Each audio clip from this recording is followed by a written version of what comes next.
Les plus jeunes d'entre vous ne connaissent peut-être pas Stéphane Hessel. Son nom ne vous dit peut-être pas grand-chose. Il est mort il y a 11 ans, il est vrai, mais il a eu une importance dans la société française extrêmement importante. Sa vie est un roman. L'argument d'autorité, c'est le grand classique rhétorique utilisé par ceux qui ne disent rien. Alors comment ça fonctionne? Pour convaincre qu'une idée est juste, sans faire l'effort de rien démontrer, on retranche la véracité de nos propos derrière la carrière d'une personne. C'est alors cette figure incontestée qui prend le relais à la place de l'argument. C'est pour cette raison que Pascal Boniface fait l'éloge de Stéphane Hessel de la manière suivante. Ses parents étaient une sorte de couple à trois. C'est un peu le film Jules et Jim qui fait partie de son histoire. Et puis, ben voilà, son père était juif et donc il n'était pas lui-même juif puisque sa mère ne l'était pas. Mais en fait, il était considéré comme juif par les Allemands et par les nazis. Il a donc fui l'Allemagne, il est devenu français, il s'est engagé dans la résistance, il a été déporté à Buchenwald, puis dans un autre camp, il en est sorti parce qu'il a pris la place d'un camarade qui était mort du typhus, il a failli être pendu, et il a échappé à tout cela, donc il a vraiment un passé extrêmement glorieux. Et puis ensuite, il a passé des concours, il est devenu fonctionnaire, et il a été envoyé à l'ONU, et il a participé de façon très active et très près à la Déclaration universelle des droits de l'homme, à sa rédaction. Donc ça a été vraiment sa grande œuvre, Déclaration universelle des droits de l'homme, publiée en 1948, à laquelle Stéphane a participé. Et ensuite, il a eu toute une vie sur le développement, sur la diplomatie, et il a toujours été un défenseur des Nations Unies. C'est un type formidable. Moi, j'ai eu le plaisir de le connaître au Conseil de la coopération internationale, où j'ai été nommé. Et puis après, dans les cercles qui se réunissaient autour de Mikhail Gorbatchev, j'étais impressionné par sa culture. Il pouvait, en anglais, en allemand et en français, déclamer des poèmes, y compris très longs, comme y compris la chanson du mal-aimé ou le bateau ivre. Bon, ça a toujours été un humaniste. Et puis, ce vieux monsieur, en 2010, publie ce livre « Indignez-vous ». Indignez-vous, alors personne n'en parle, c'est un petit livret, la presse n'en parle pas. Ça va atteindre 4 millions d'exemplaires. 4 millions d'exemplaires vont être vendus et Stéphane Hessel, à plus de 80 ans, va devenir un peu la coqueluche de la jeunesse. Il est demandé dans toutes les universités, toutes les facs, les étudiants se l'arrachent et c'est la jeunesse qui va faire le succès de ce livre. Alors, qu'y a-t-il dans ce livre? Bien, effectivement, il rappelle, il y a participé au Conseil national de résistance, les espoirs d'une presse indépendante des puissances de l'argent, de la réduction des inégalités, des espoirs qui ont été finalement égarés depuis. Et depuis qu'il a publié ce petit livre en 2010, ça ne s'est pas arrangé, loin de là. Et en fait, il dit qu'il y a finalement deux grands défis pour l'humanité. Le premier, c'est l'immense écart qui existe entre les très pauvres et les très riches et qui ne cesse de s'accroître.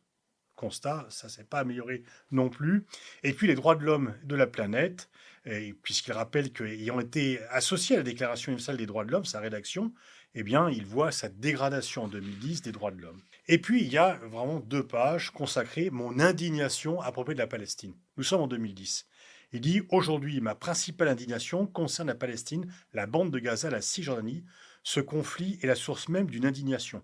Il faut absolument lire le rapport de Richard Goldstone en septembre 2009 sur Gaza, dans lequel ce juge sud-africain, juif, donc sud-africain qui a combattu l'apartheid juif, qui se dit même sioniste, a accusé l'armée israélienne d'avoir commis des actes assimilables à des crimes de guerre et peut-être même, dans certaines circonstances, à des crimes contre l'humanité pendant son opération Plomb durci, c'était en 2009.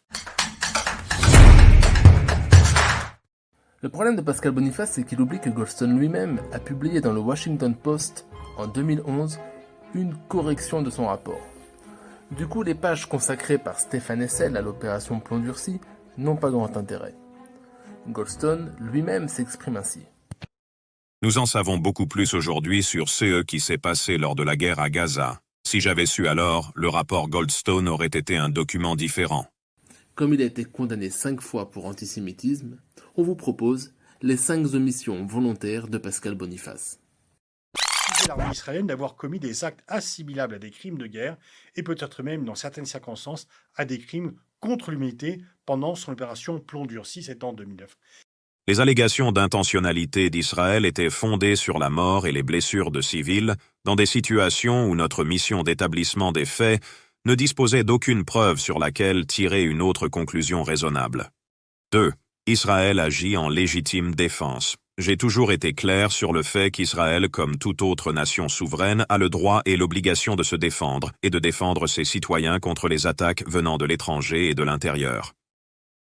3. Le Hamas n'est pas un interlocuteur. Au minimum, j'espérais que, face à la constatation claire que ses membres commettaient de graves crimes de guerre, le Hamas réduirait ses attaques. Malheureusement, cela n'a pas été le cas. 4. Israël a enquêté sur 400 allégations de mauvaise conduite à Gaza. 5. Le fait que relativement peu d'Israéliens aient été tués par les attaques illégales à la roquette et au mortier depuis Gaza ne minimise en rien la criminalité. Le Conseil des droits de l'homme de l'ONU devrait condamner ces actes odieux dans les termes les plus fermes.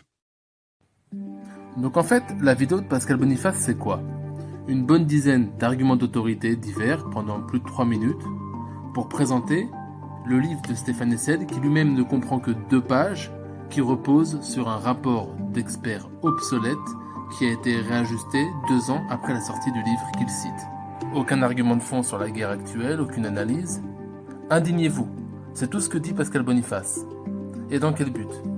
En France, le jour où il a posté sa vidéo, Paris était déjà à un niveau maximal de tension avec les événements de Sciences Po. On remarquera que sa vidéo Indignez-vous était d'ailleurs préenregistrée, puisqu'elle ne fait référence à aucun élément de l'actualité. Pourquoi sortir une telle vidéo un jour pareil ? Monsieur Pascal Boniface, à quoi jouez-vous confortablement depuis chez vous ? Pourquoi manipulez-vous votre auditoire en oubliant de citer la mise à jour de Goldstone dans le Washington Post ? Qui paie le prix des braises sur lesquelles vous soufflez ?